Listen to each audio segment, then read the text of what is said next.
So you're not wasting your time if you do that. Send out supporting love and you will help them. Well, I think the thing to do is to intercede in prayer with this person, and that will have some effect.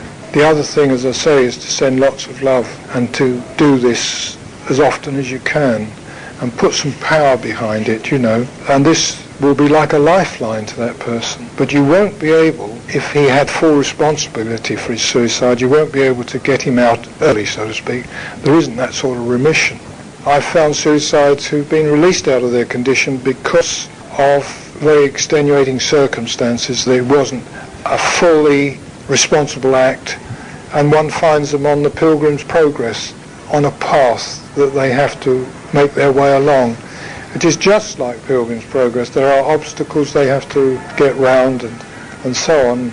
It's far better than being stuck. There is a purpose in all evil, and this is something you will, if you haven't already, you will arrive at an understanding of this. I was once told from my own guidance that evil serves God's purpose. It offers us an alternative way which is seemingly easier and gives us the opportunity to make this mistake. But you'll find that all evil, no matter how bad, is eventually turned to the good. It's eventually turned to the good.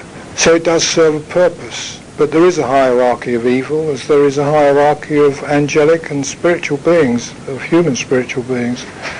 And that hierarchy is, if you like, supported by the dark side of humanity. I mean, if we were all to dispense with that, we were, then there would be no supporting structure for it. It wouldn't be able to function. It can only work through our own darker selves. It can find a response in us. It will do what it wants to do, but if we refuse to let it, if we don't exhibit a dark side which in some regard matches their darkness, then it has no power over us. I don't think anybody, I would be reluctant to think that anybody is totally evil. There is the spark of God within all of us, and it gets extinguished at times, and this is what I was saying, that God gives us this alternative to allow us, if you like, to dim the light and then learn how to find our way out of it.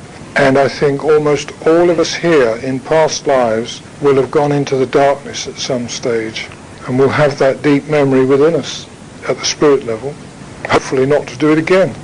There are various planes of existence at the dark end as there are at the light end. I said that like attracts like, and how far one drops into that sort of situation depends on what one's spiritual vibration's like, whether how unspiritual you happen to be.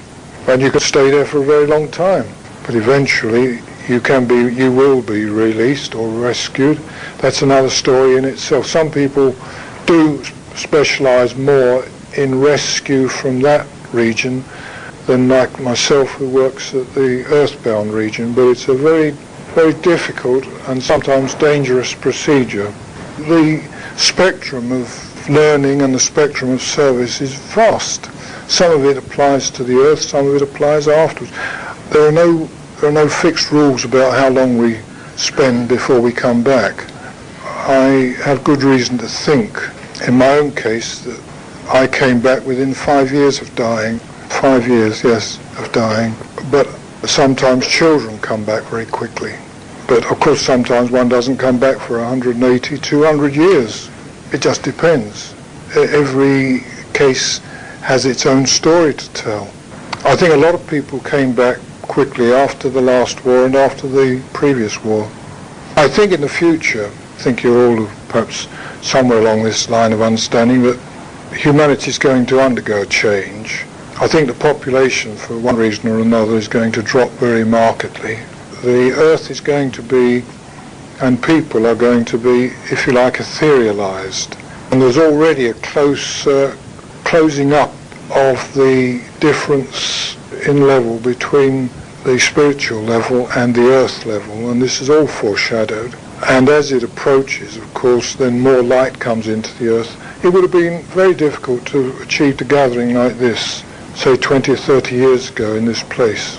Things have changed enormously in my collection, and they're changing at an accelerating rate.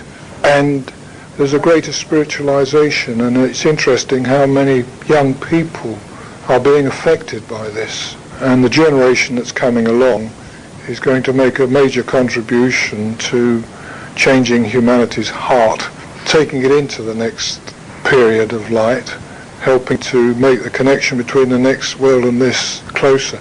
But of course, the greater the light, the darker the shadow. And of course, we're being assailed on all sides by some pretty nasty dark stuff. And it's one of the reasons why we particularly need protection, and why it's best not to bend one's mind to the dark side. It's best to know it's there and be content to leave it at that.